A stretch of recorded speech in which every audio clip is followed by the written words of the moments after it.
আসসালামু আলাইকুম ওয়া রাহমাতুল্লাহি ওয়া বারাকাতুহু। আলহামদুলিল্লাহি রাব্বিল আলামিন ওয়াল আকিবাতুল মুত্তাকিন ওয়াসসালাতু ওয়াসসালামু আলা আশরাফিল আমবিয়াই ওয়াল মুরসালিন নবিয়িনা মুহাম্মদ ওয়া আলা আলিহি ওয়া সাহবিহি ওয়া মান তাবিআহুম বিইহসানিন ইলা ইয়াউমিদ্দিন, আম্মা বা'দ। সম্মানিত দূরের ও কাছের দর্শক ও শ্রোতা মণ্ডলী, আল্লাহ রাব্বুল আলামিনের অশেষ মেহেরবানিতে আমরা প্রতি সপ্তাহ নাই আজকেও কিতাবুত তাওহীদের ধারাবাহিক ক্লাস। আজকে আমাদের 29শে সফর 1446 হিজরির রোজ সোমবার রাত্রিতে শুরু করতে যাচ্ছি। তো ধারাবাহিকতায় এ পর্যায়ে লেখক রাহিমাহুল্লাহ গত ক্লাসে বা গত অধ্যায়ে যেটা আমরা শুনেছি তাতে বর্ণনা দিয়েছেন যে জাদু সম্পর্কে যা এসেছে, জাদু সতর্কতা, জাদুর বিধান, এগুলো সম্পর্কে আমরা শুনেছি, জাদুর হুকুম এগুলো নিয়ে। তো ওটা ছিল এমন জাদু যেটা একেবারে প্রকৃত, যেটা জাদু যার হুকুম এটা শিরক এবং কুফরি, এবং যদি জাদুঘর ধরা পড়ে তাহলে তাকে মৃত্যুদণ্ড দেওয়া তার হচ্ছে বিধান। তো এগুলা নিয়ে আমরা আলোচনা শুনেছি গত আলোচনায়। এবার তার সম্পূরক আলোচনা, এটা জাদুর অন্য প্রকার, যেগুলো জাদু সাধারণত আমরা জেনেছি তার কিছু কিছু প্রকার আছে যেগুলা আবার এই প্রকারগুলা আজকের যে আলোচনা হবে এটাও দুই প্রকার। এক হচ্ছে ওই যে গত সপ্তাহের যে প্রকৃত যেগুলো জাদুর সম্পর্কে আমরা জেনেছি, যেটা গোপন নিতে হয়, নারী স্বামী স্ত্রীর পৃথক করে দেওয়া, বা এটা শয়তানকে ব্যবহার করে যে জাদু করা হয় তার হুকুম হচ্ছে কুফরি এবং শিরিক। তো ঠিক এই আজকে কয়েক প্রকার জাদুর আলোচনা হবে। এই প্রকারগুলো আবার দুই ধরনের। প্রথম প্রকার হচ্ছে যে যেটা গত সপ্তাহের আলোচনা ছিল বা গত ক্লাসের আলোচনা ছিল, যে এটাও শিরকের পর্যায়ে, কুফরির পর্যায়ে, যেমন গিরা লাগানো, সুতাতে বা রশিতে গিরা লাগিয়ে ফুঁ দেওয়া, জিনের ব্যবহার, এটাও এক প্রকার এখানে আলোচনা হবে।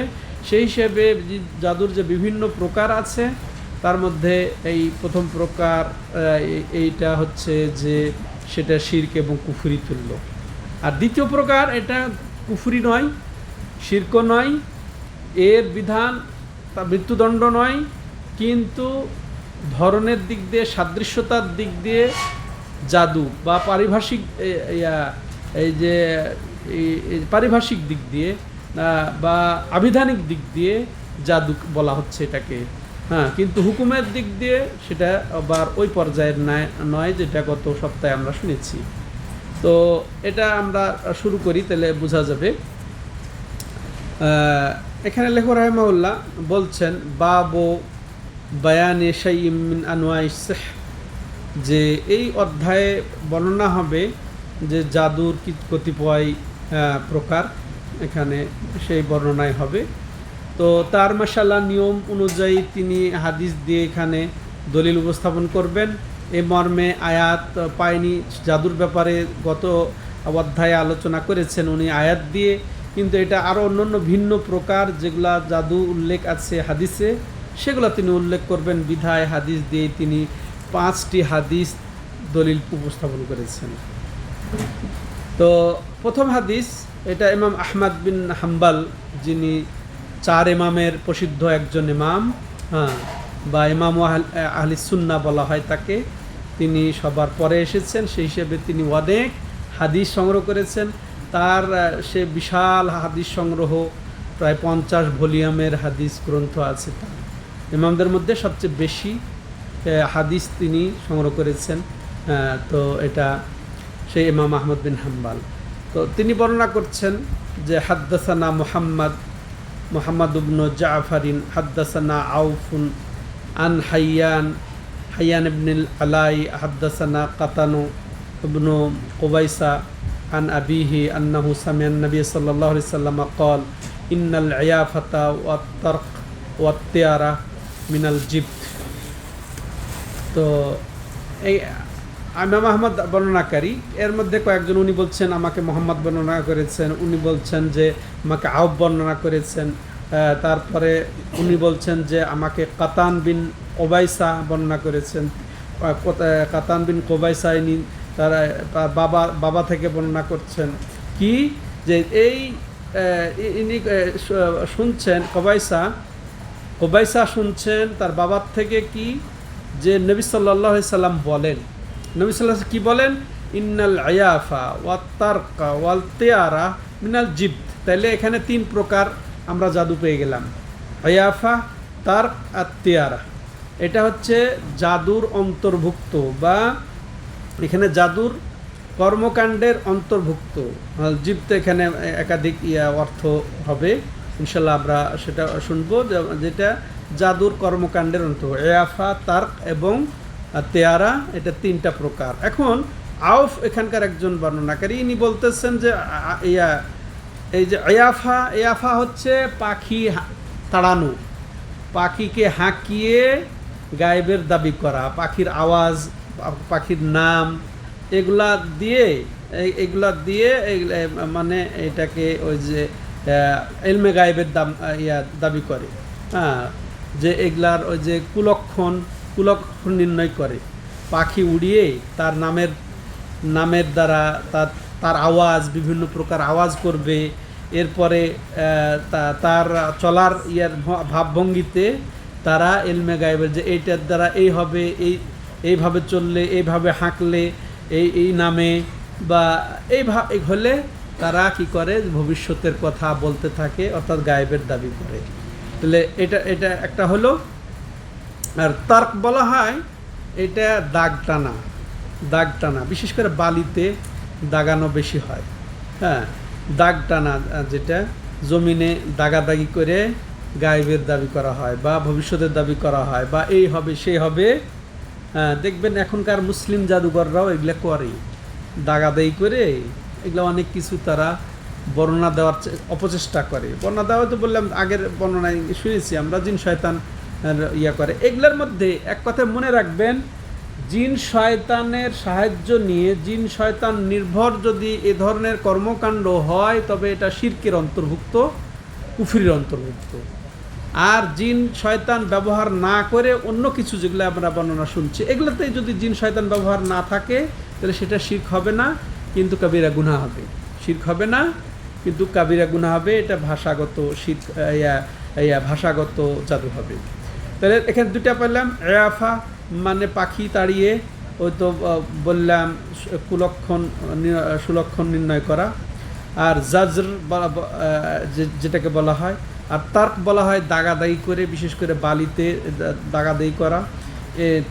এরপরে আবার তিয়ারা আছে। তিয়ারা হচ্ছে কি, যে এটাও কুলক্ষণ নির্ণয় করা, দেখে কোনো কুলক্ষণ, খারাপ জিনিস দেখলো, অন্ধ ব্যক্তি দেখলো, ভাঙ্গা কলস দেখলো বের হয়ে, হ্যাঁ, বিকলাঙ্গ দেখলো, অসুস্থ কোনো একেবারে মনে করেন অর্ধ অঙ্গ রুগী দেখলো, এরকম দেখলে সেটাকে কুলক্ষণ মনে করে যাত্রা বিরতি দিয়ে দেওয়া, হ্যাঁ, বা কিছু শুনে পেঁচার আওয়াজ শুনে বলছে তাইলে আমার এই যাত্রা শুভ হবে না, এরকম ধারণা পোষণ করা, এটা হচ্ছে তিয়ারা।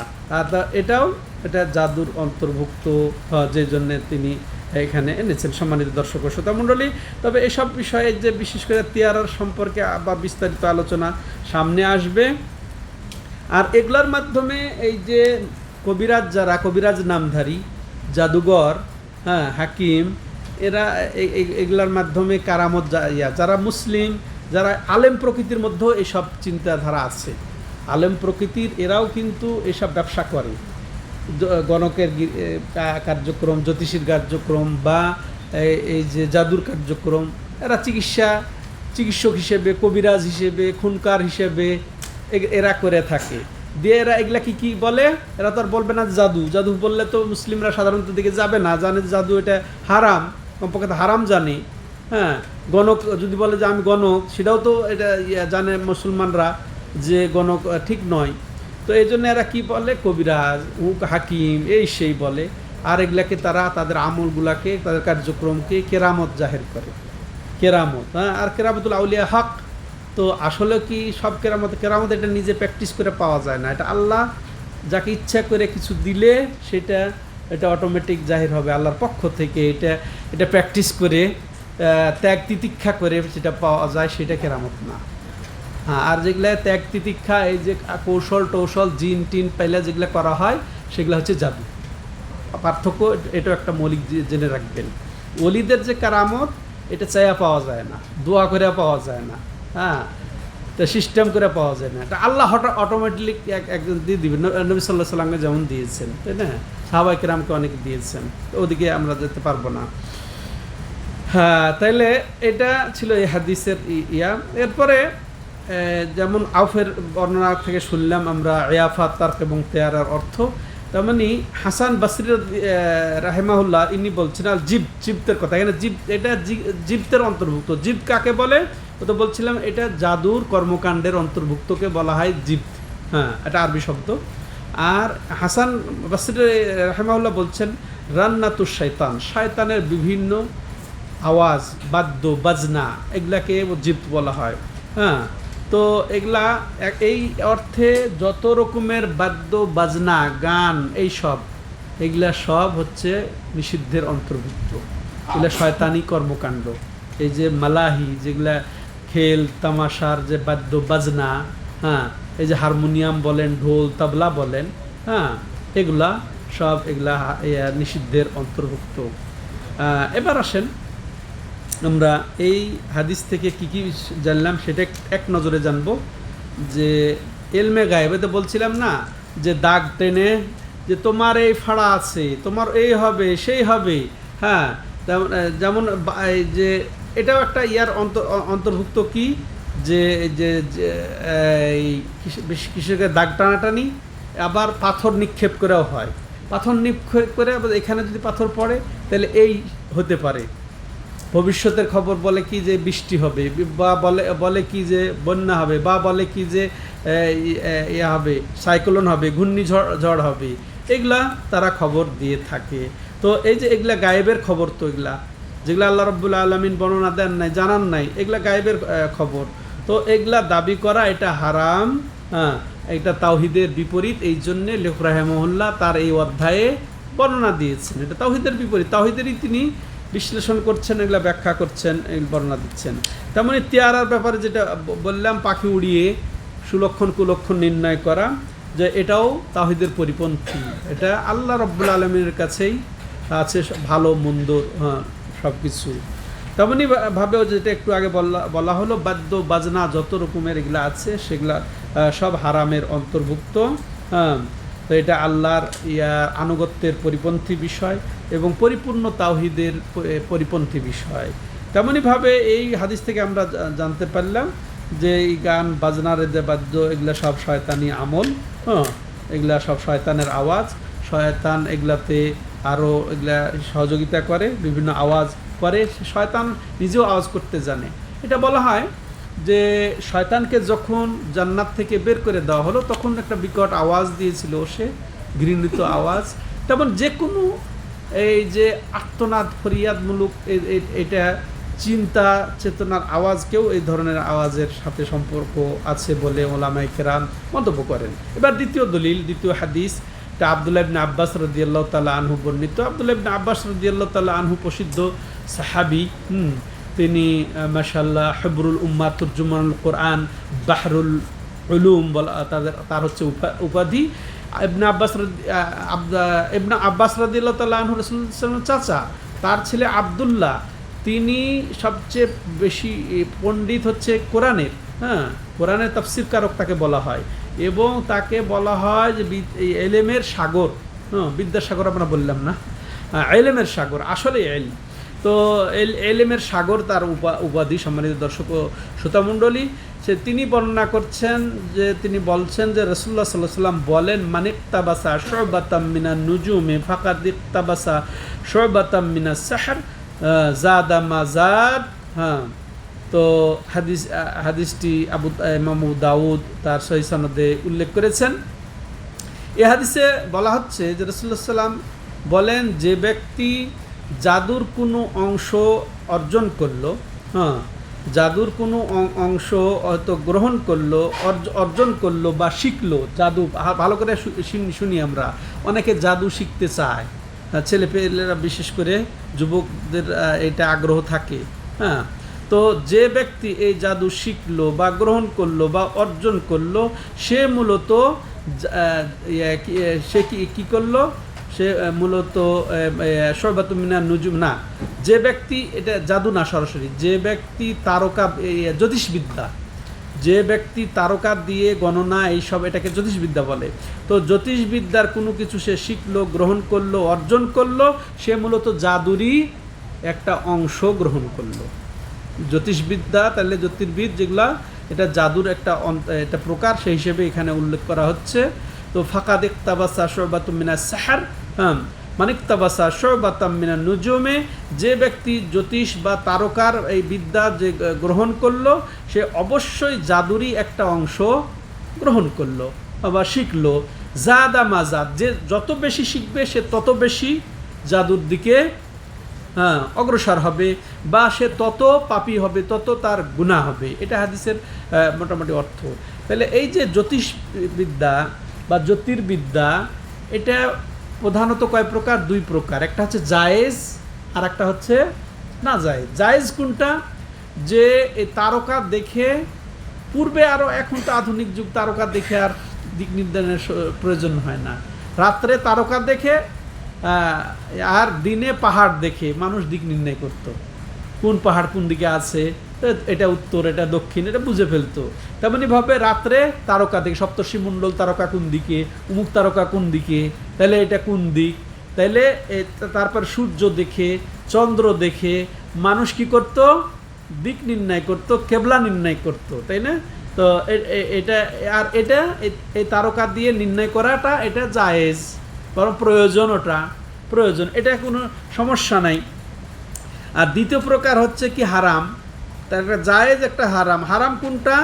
যে এই যে তারকা দিয়ে, জ্যোতির্বিদ্যা দিয়ে যে কিসের বিভিন্ন ভবিষ্যৎ কর্মকাণ্ডের দাবি করে, যে এই তারকা, তাহলে এই তারকা যেহেতু উঠেছে যে মহাপ্রলয়ঙ্কারী ভয়াবহ বন্যা হবে, এরকম বলে ফেললো কথার কথায় তারকা দেখে, বা এরকম ঘূর্ণিঝড় হবে, হ্যাঁ, বা এরকম বৃষ্টিপাত হবে, এইরকম নানান খবর যদি দেয় এই ভবিষ্যৎ চিন্তা ভাবনা করে, হ্যাঁ, যেটা আল্লাহ রাব্বুল আলামিন কাউকে জানান নাই, সেটা নিজেই তিনি গোপন রেখেছেন, কাউকে জানান নাই, আর সেটা দাবি করলেই সেটা হচ্ছে হারাম। এই তারকা দিয়ে যদি এটা মনে করে, কেউ যদি বলে যে অমুক তারকার দ্বারা, বা ওই তারকায় বৃষ্টি বর্ষণ করেছে, বা ওই তারকার দ্বারা বৃষ্টি বর্ষণ হয়েছে, দুটোই না জায়েজ। প্রথমটা বড় শিরিক, আর দ্বিতীয়টা ছোট শিরিক। ওই তারকায় বৃষ্টি বর্ষণ করেছে, তাইলে বড় শিরিক। আর যদি বলে তারকার ওসিলায়, বা ওই তারকা উঠেছে বা নড়ছে, এইদিকে যাচ্ছে, তাইলে এই হবে, তাইলে ওটা ওসিলা, এটা ছোট ছোট শিরক বটে। তো এগুলো আমাদেরকে বুঝতে হবে। সম্মানিত দর্শক ও শ্রোতামণ্ডলী, তাহলে হাদিসটা অত্যন্ত গুরুত্বপূর্ণ। আর এরপরের অংশ জাদা মাজাদ, অর্থাৎ যে যত বেশি এই জাদু শিখবে বা এই যে জ্যোতিষবিদ্যা শিখবে, সে তত জাদুর দিকে অগ্রসর হবে। এখান থেকে, এই হাদিস থেকে আমরা যেটা স্পষ্ট বুঝতে পারলাম, যে এই যে ভবিষ্যতের এই কোন তারকা দেখে ভবিষ্যতের কিছু নির্ভর করা, বলা, এটা হচ্ছে হারাম, এটা গায়েবের দাবির একটা অন্তর্ভুক্ত। এরপরে এই জ্যোতির্বিদ্যা, এটা জাদুর একটা অন্তর্ভুক্ত, আর যেটা তাওহীদের পরিপন্থী বিষয়। এরপরে যত যে বেশি শিখবে সে তত গুনাহগার হবে, এটাও আমরা জানলাম। এবার পরবর্তী হাদিস, তৃতীয় হাদিস, সুনান নাসাইতে এসেছে, আবু হুরায়রা রাদিয়াল্লাহু তাআলা আনহু বর্ণিত হাদিস, মান আকাদা উকদাতান সুম্মা নাফাস ফিহা ফাকাদ সাহার, ওমান সাহার ফাকাদ আশরাক, ওমান তাআল্লাকা শাইআন উকিলা ইলাইহি। তো রাসূল আবু হুরায়রার হাদিসে এটা এসেছে যে কি, যে ব্যক্তি গিরা লাগালো, দড়িতে গিরা লাগালো বা চুলে গিরা লাগালো, সো এরপরে ফু দিল, গিরা লাগিয়ে গিরায় গিরায় ফু দিল। এটা ফু দেওয়া এমন ফু যেটা থুথুর বিপরীত। এমনি ফু দেয় ছোট ছোট বা হালকা হালকা থুথু মিশ্রিত এরকম করে কিন্তু আজকাল এই যে যারা জ্যোতিষী বা গণক বা জাদুঘর বা হাকিম যারা এগুলা করে, যে গিরা লাগায় এইভাবে ওই গিরায় ফু দেয়। তো সে কি করলো, আসলে কি বলছেন যে ফাকাদ সাহার, সে অবশ্যই জাদু করলো। ওমান সাহার ফাকাদ আশরাক, আর যে এই জাদু করলো সে অবশ্যই শিরক করলো। তাহলে এই যে অধ্যায়ের সাথে এটা মিল আছে। তাহলে এই জাদু শিরক তুল্য। আরও যে প্রকার বললাম যে আরও সব জাদু কিন্তু শিরক তুল্য নয়, কিছু আছে যেটা শাব্দিক অর্থে জাদু কিন্তু ওই যে প্রকৃত অর্থে জাদু নয়, যেগুলো বললাম যে জিন শয়তানের সাথে যারা করে রাখে। এই যে গিরা যারা লাগায় এরা জিন শয়তানের উপর নির্ভর করেই কিছু করে এবং ফু দেয়, থুতু দেয়, যেটা হালকা থুতু সেটা দেয়। এর জন্যেই এখানে হুকুম লাগানো হয়েছে কি সে অবশ্যই কি করলো, শিরক করলো। ওমান তাআল্লাকা শাইআন উকিলা ইলাইহি, আল্লাহু আকবার। পক্ষান্তরে যে ব্যক্তি কোনো কিছুর সাথে সম্পর্ক সৃষ্টি করলো, জিনের সাথে সম্পর্ক সৃষ্টি করলো, বা মানুষ শয়তানের সাথে সম্পর্ক সৃষ্টি করলো, বা অলির সাথে সম্পর্ক সৃষ্টি করলো, পীরের সাথে সম্পর্ক সৃষ্টি করলো, যে সম্পর্কটা গড়া কার উপরে উচিত, আল্লাহর সাথে, যে সম্পর্ক আল্লাহর হক, ওই সম্পর্ক যদি কোনো জিনের সাথে হয়, মানুষ শয়তানের সাথে হয়, মৃত ব্যক্তির সাথে হয়, অলির সাথে হয়, জ্যোতিষীর সাথে হয়, গণকের সাথে হয়, তাহলে ওর পরিণাম কি হবে? রাসূলুল্লাহ সাল্লাল্লাহু আলাইহি ওয়াসাল্লাম কি বলছেন যে উকিলা ইলাইহি, তাকে তার দিকে সুপর্দ করা হবে এবং তাকে অপমানিত করা হবে, লাঞ্ছিত করা হবে। তার দায় দায়িত্ব আল্লাহ গ্রহণ করবেন না। আল্লাহু আকবার। এবং তাকে অবশ্যই অপমান করে ছাড়বেন। অতএব ওমান সাহার, অতএব সাহের অর্থাৎ জাদুঘর কি, সে মুশরিক। এটাই স্পষ্ট হলো এই হাদিসের দ্বারা, যে জাদুঘর সে মুশরিক, যে জাদুঘর সে কাফের। এই হাদিস থেকে আমরা এটাই বুঝতে পারলাম সম্মানিত দর্শক ও শ্রোতামণ্ডলী। এবার এই হাদিসের শিক্ষা হলো কি, যে জাদুর কিছু প্রকারের মধ্যে এটি একটা প্রকার, যে গিরা লাগানো, গিরা লাগিয়ে ফু দেওয়া। তো এটা শয়তান নির্ভর করে হয়, এই জন্য এটা শিরক, বড় শিরক। তেমনইভাবে আন্না সেহরা শিরকুন, এটাও আমরা বুঝলাম যে এখানে শয়তানের সাথে যেহেতু সহযোগিতা নেওয়া হয়। এরপরে যে এই যে আল্লাহকে বাদ দিয়ে এসবের সাথে সম্পর্ক গড়বে, তাকে আল্লাহ রাব্বুল আলামিন অবশ্যই অবমানিত, অবদস্ত করবেন, সেটাও আমরা বুঝতে পারলাম। এবার চতুর্থ হাদিস, আন ইবনে মাসউদ রাদিয়াল্লাহু আনহু আন্না রাসূলুল্লাহ সাল্লাল্লাহু আলাইহি ওয়াসাল্লাম قال আলা হাল উনাব্বিউকুম মাল আযাহ হিয়া আন-নামিমা আল-কালা বাইনান নাস। রাওয়াহু মুসলিম। এটা ইমাম মুসলিম বর্ণনা দিয়েছেন হাদিসটি। তো রাসূলুল্লাহ সাল্লাল্লাহু আলাইহি ওয়াসাল্লাম কি বলেছেন এখানে, আচ্ছা তোমাদের কি আমি খবর দেব না আল আজ সম্পর্কে? আল আজ এটা আরবি শব্দ, আর আল আজ শব্দর সম্পর্কে কি আমি তোমাদেরকে জানাবো না? নবী সাল্লাল্লাহু আলাইহি ওয়াসাল্লাম নিজে বলে হিয়ান নামিমা, আর সেটা হচ্ছে কি নামিমা আল কালা বাইনান নাস। এমন এটা নামিমা যেটা মানুষের কাছে বলে বেড়ানো হয়, যেটা বেশি বেশি বলা হয় মানুষের ঝগড়া সৃষ্টি করার জন্যে, সেটা হচ্ছে নামিমা। আল আজ এটা আসল হচ্ছে জাদুর ক্ষেত্রে ব্যবহার হয়। আজ শব্দটা বিভিন্ন ধরনের জাদু এখানে এই ব্যবহার হয়। আর এইখানে নবী সাল্লাল্লাহু আলাইহি ওয়াসাল্লাম এর ব্যাখ্যা দিয়েছেন যে নামিমা অর্থ একজনের কথা আর একজনকে গিয়ে লাগিয়ে দ্বন্দ্ব সৃষ্টি করা, ফিতনা সৃষ্টি করা, ফাসাদ সৃষ্টি করা। একজনের কথা লাগিয়ে যে ও তো এরকম, আর ওর কাছে যে ও যার কথা বললো ওর কাছে যায় বলে ও তো তোমাকে এরকম বলে, তুমুক বলে, এই যে কথা বলে ঝগড়া সৃষ্টি করা। তেমনই শুধু একজনের না, এক বাড়ির কথা আর এক বাড়িতে যেয়ে লাগানো। তেমনই শুধু এতটুকুই না, এক সমাজের কথা আর এক সমাজে গিয়ে লাগানো। কোথাও ওটা একটা আলাদা সমাজ, ওটা একটা আলাদা সমাজ, ওই সমাজের কথা ওই সমাজে লাগিয়ে শত্রুতা সৃষ্টি করে দেওয়া, ফিতনা সৃষ্টি করে দেওয়া। এক দলের কথা আর এক দলের কথা এইভাবে লাগিয়ে করা। এটাই হচ্ছে আজ, আর এটা হচ্ছে নামিমা। এটা মানুষের মধ্যে গিয়ে এই ধরনের কথা বলা। তো এটাও জাদুর অন্তর্ভুক্ত। এই জন্য লেখক রাহিমাহুল্লাহ এই হাদিসটা এখানে উল্লেখ করেছেন তার অধ্যায়ের দলিল হিসেবে। তো কিভাবে জাদুর সাথে সম্পর্ক? জাদুর সাথে সম্পর্ক দুইভাবে। শুরুর দিকে যে ও আসলে সব কথা বলে না, প্রকৃত কথা বলে না, গোপনতা রক্ষা করে। আর জাদুর মূলই হচ্ছে গোপনীয়তা, গোপনভাবে তন্ত্র মন্ত্র পড়ে এটা ক্ষতির চেষ্টা করা, এটা হচ্ছে জাদুর হচ্ছে মূল চালিকা শক্তি। তার সাথে শয়তানের ইয়ার নেওয়া, সহযোগিতা নেওয়া, শয়তান নির্ভর করি। তো এই এই যে একজন কথা আরেকজন লাগানো, এ কিন্তু গোপন রাখে, শুরুটাই এটা। এরপরে জাদুর কি প্রতিক্রিয়া কি, জাদুর ফলাফল কি, শেষ পর্যন্ত যাদের মধ্যে মহব্বত ছিল মহব্বতটাকে নষ্ট করে দেয় জাদু, তাই না? বা মহব্বত নাই, সে জাদুর মাধ্যমে মহব্বত তৈরি করে, দুটাই কিন্তু জাদুর কাজ। তো ঠিক অনুরূপভাবে যারা এইভাবে এখান থেকে ওইখানে যে কথা লাগায়, চুগলখোর, এটা আরবি উর্দু শব্দ, ফার্সি শব্দ, তো আমরা বুঝি তাহলে একজন কথা আর একজন লাগানো, এটাই হচ্ছে চুগলখোর। বাংলা কি? বাংলা কি এর? তো যাই হোক, তো এইটা তাহলে এটা দ্বিতীয় দেখেন, শেষ পরিণাম কিন্তু এই একজন কথা আরেকজন লাগাইলে দেখবেন বিচ্ছেদ সৃষ্টি হয়ে যাবে। যখন এক গোষ্ঠীর কথা আর এক গোষ্ঠীকে যা বলবে, এ তো যেগুলো কী বলবে, কিসের নিয়তে বলবে? ভালোর নিয়তে বলবে না। ভালো নিয়তে বললে তো ওটা সমস্যা নেই, তাই না?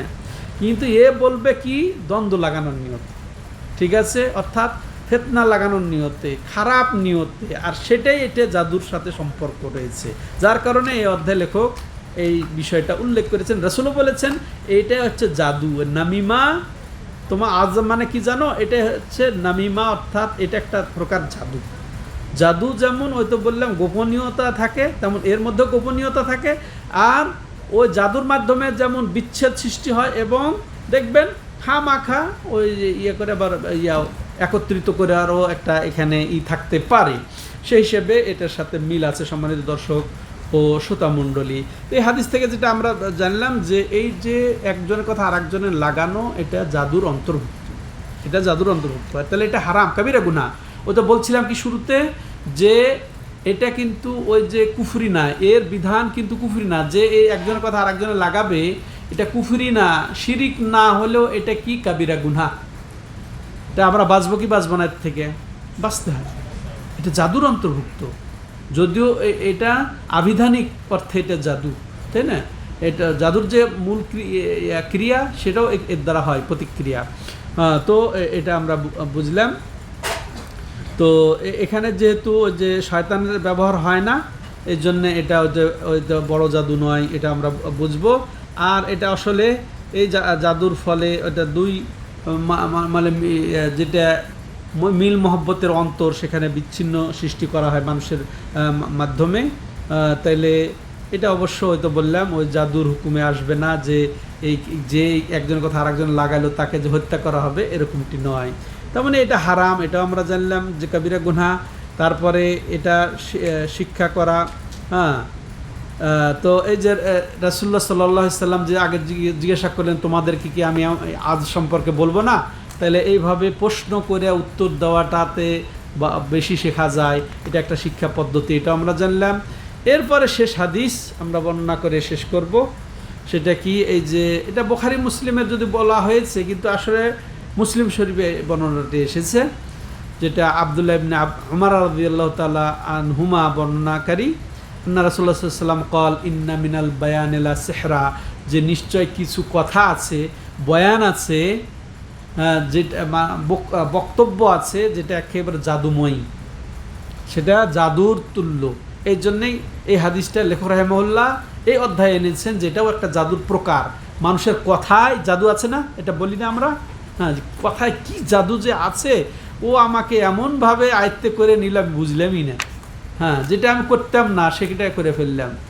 হ্যাঁ, তো এটা বাহ্যিক অনেক ক্ষেত্রেই দেখা যায়।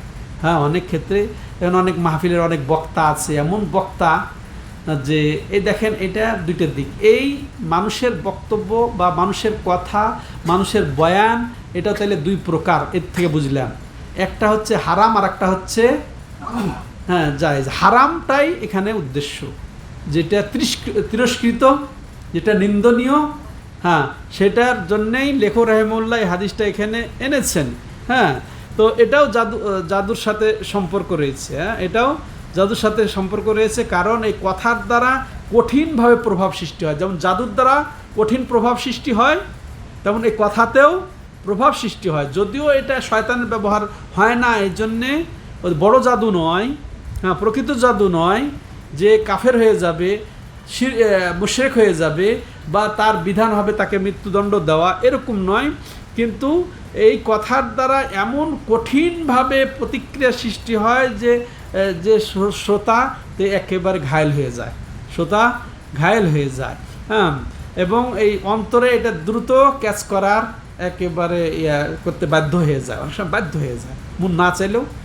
আমি ফুটপাতের দৃষ্টান্ত দিই, গুলিস্তানে ফুটপাতের হকাররা কি বক্তব্য দেয়, হ্যাঁ, পকেটে মনে হচ্ছে ও যে ওষুধ বেচবে ওইটা আপনার কাছে যত টাকা থাকবে না যে ওইটা নিতেই হবে, এমনভাবে সে বক্তব্যতে আপনাকে আয়ত্তে নিয়ে আসে। তো এটাই হচ্ছে জাদু, এটাই হচ্ছে জাদু। যেটা আসল কথা এখানে সেই জাদু যেটাকে বাতিলটাকে এমন অবয়ব দিবে, এমন ডেকোর দেবে, হ্যাঁ, যে একেবারে আপনাকে একের সত্যতে পরিণত করে দেখিয়ে দিবে। তো ঠিক এর বিপরীতটা, সত্যকে এমন বাতিলের লেভেল দেবে যে একের বাতিল করে ছাড়বে। এটা হচ্ছে জাদু, এটা কথা। যেমন যারা বেদাতি, হ্যাঁ, যারা বেদাতি তারা মিথ্যাটাকে এমনভাবে, নাহাক জিনিসটাকে, বেদাতটাকে, শিরকি কর্মকাণ্ডকে এমনভাবে উপস্থাপন করবে যে এর চেয়ে বড় ইবাদত আর কিছু নেই। অথচ বড় ইবাদতকে তারা এমনভাবে লেভেল পরায় দেবে যে এটা তো জায়েজই নাই, অথচ ইবাদত। এটাই হচ্ছে জাদু। এই কথা যাদের আছে, পাণ্ডিত্য আছে, হ্যাঁ, যোগ্যতা আছে, এটা হচ্ছে হারাম, এটা হচ্ছে জাদু। কিন্তু হ্যাঁ, এর বিপরীতে আল্লাহ যাকে মাশাআল্লাহ এই যোগ্যতা দান করেছেন, বাকপটুতা, আর এটা যদি সে মাশাআল্লাহ বৈধ কর্মকাণ্ডে ব্যবহার করে, বৈধ কাজে ব্যবহার করে, যদি হককে সুপ্রতিষ্ঠা করার জন্য সে ব্যবহার করে, সে প্রশংসনীয়, এবং হককে সুসাব্যস্ত করার, তাওহীদকে সুন্দর ভাষায়, হ্যাঁ, এটা আসলে ভাষার অলংকারিত্ব যার মধ্যে আছে, তারকে আল্লাহ যা দিয়েছেন অনেক কিছুই দিয়েছেন, এর মধ্যে হিকমত, ভাষার মাধুর্যতা যার মধ্যে আছে, আর এর দ্বারা সে যদি হককে সুপ্রতিষ্ঠিত করতে পারে এবং হককে সুসাব্যস্ত করতে পারে, বাতিলকে বাতিল গণ্য করে দেখিয়ে দিতে পারে, হককে একেবারে স্পষ্ট বর্ণনা দিয়ে দিতে পারে, এটাও একটা জাদু, এটাও একটা জাদু। আর এটা কাম্য, এটা হওয়া উচিত, আর এটা ব্যবহার করা উচিত। তাহলে এই হাদিসটা এখানে আনার উদ্দেশ্য, প্রথম যেটা বলা হলো, যেটা নিন্দনীয়, ঘৃণিত, যে বাতিলকে হক করে দেখিয়ে দিতে যারা পারে, আবার হককে একের বাতিল পর্যায়ে নিয়ে চলে যেতে পারে, হ্যাঁ, যার দ্বারা কঠিন প্রভাব ফেলতে পারে অন্তরে, কুপ্রভাব, তার ইচ্ছাই ভিন্ন, ফিতনা ফাসাদ সৃষ্টি করার জন্যে, এই জন্যে এটাকে জাদু হিসেবে গ্রহণ করা হয়েছে। আর এই জাদুর ক্রিয়া তো এরকমই হয়, হ্যাঁ, অন্তরে এরকমই হয়। তো এর থেকে যেটা আমরা বুঝলাম এই হাদিস থেকে, যে এটা একটা জাদুর প্রকার, হ্যাঁ। তো এটা আসলে এটা ওই তো মিশ্রিত করে দেওয়া, বাতিলকে হকের মধ্যে হকে মিশ্রিত করে দেওয়া, আর এটা ওই জাদু এখানে বা ওই বয়ান এখানে উদ্দিষ্ট, যেটা মানুষকে একেবারে অন্তরে গেঁথে যায় কঠিনভাবে, এটা অন্যায়ভাবে, হ্যাঁ। তো এটা আমরা বুঝলাম। তাইলে এই ছিল আজকের অধ্যায়ের মূল কথা, যে কয়েক প্রকার জাদুর এখানে আলোচনা হয়েছে। তো তার মধ্যে একটা হচ্ছে যে পাখি হাঁকিয়ে যে সুলক্ষণ কুলক্ষণ নির্ণয় করা, ভবিষ্যতের খবর দাবি করে, এরপরে দ্বিতীয় হচ্ছে কি দাগাদাগি করে, বিশেষ করে বালিতে, মাটিতে, জমিনে বা পাথর নিক্ষেপ করে, হ্যাঁ, ভবিষ্যৎ দাবি করে, এই হবে, সেই হবে, এই বিপদ হবে, এই ঘূর্ণিঝড় হবে, এই হবে, এইভাবে এগুলা দাবি করা। তেমনইভাবে তিয়ারা, যেটাও ওই যে পাখি উড়ে যেটা করা হয়, তেমনইভাবে আমরা জানলাম যে জ্যোতিষের কথা ইনশাআল্লাহ স্পেশালভাবে আর এক অধ্যায় আসবে, এই জন্যে আর ওদিকে যাচ্ছি না। আর এগুলা সব জাদুর তো বললাম, এক কথায় যে জিন নির্ভর বা জিনের সহযোগিতায় যেটা হবে সেটা কুফরি এবং শিরক। আর যদি জিন নির্ভর না হয় তাহলে সেটা ওই যে বললাম, যেটা প্রতিক্রিয়া হয় জাদুর মতোই, শাব্দিকভাবে যেটা জাদুর সাথে মিল আছে, সেগুলা ওই তো সাধারণ জাদু, হ্যাঁ, এটাও হারাম, এটাও কাবিরা গুনাহ। এক কথায় সব জাদু থেকে আমাদেরকে বেঁচে থাকতে হবে, এটাই আমরা বুঝতে পারলাম। আল্লাহ আমাদেরকে সব ধরনের জাদু, এই যে খারাপি থেকে আমাদেরকে হেফাজত করেন, এটা শেখাও। তো বললাম এই যে জ্যোতিষবিদ্যা এটাও কিন্তু শেখা হারাম, যদি ওই যে বললাম ভবিষ্যতের দাবি করে যদি হয়। হ্যাঁ, আর এমনিও তো বললাম যে জ্যোতির্বিদ্যা যেটা তারকা যেটা দেখে, যেটা হেদায়েতের বা নির্দেশনা চন্দ্র সূর্য যেমন দেখে মানুষ বলে, ওটা সমস্যা নাই, বলে ওটা কাম্য। কিন্তু এছাড়া অন্য কিছু এই তারকা হলে এই হবে, এই তারকার জন্য বৃষ্টি হলো, হ্যাঁ, তাহলে সে আসলে শিরিক করলো আল্লাহর সাথে। তো এগুলা থেকে আমাদেরকে হেফাজত থাকতে হবে। আল্লাহ তৌফিক দাতা হাদা ওয়া সাল্লাল্লাহু আলা নবিনা মুহাম্মদ ওয়া আলা আলিহি ওয়া সাহবিহি আজমাইন। সুবহানাকাল্লাহুম্মা ওয়া বিহামদিকা আশহাদু আল্লা ইলাহা ইল্লা আনতা আস্তাগফিরুকা।